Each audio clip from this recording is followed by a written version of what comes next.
Grad nije zato zbog vlasti, grad je zbog vas. I grad mora pružiti vama vodu, struju, promet, znači sve ono što vi zapravo plaćate. Ili ste plaćali dok ste radili, a sada morate uživati u tome. Ali ne samo to, mora vam pružiti prostor, kao što je ovaj i mnogi drugi u gradu Zagrebu, gdje se možete okupljati. Znači, grad mora biti zbog građana. Danas svjedočimo da ovaj grad zapravo postoji zato da bi se gušio.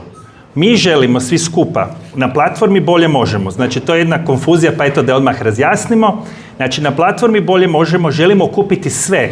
Nije bitna ideologija. Jeste li crni, žuti, zeleni vragovi, tako nebitno. Bitno je da želimo napraviti dobro ovom gradu. Da želimo da javni prijevoz funkcionira. Da želimo da se imamo gdje parkirati. Da želimo da imamo prostor gdje možemo se sastajati i družiti. I to je smisao funkcioniranja jednog grada. A ne to da se provodi ova ili ona ideologija.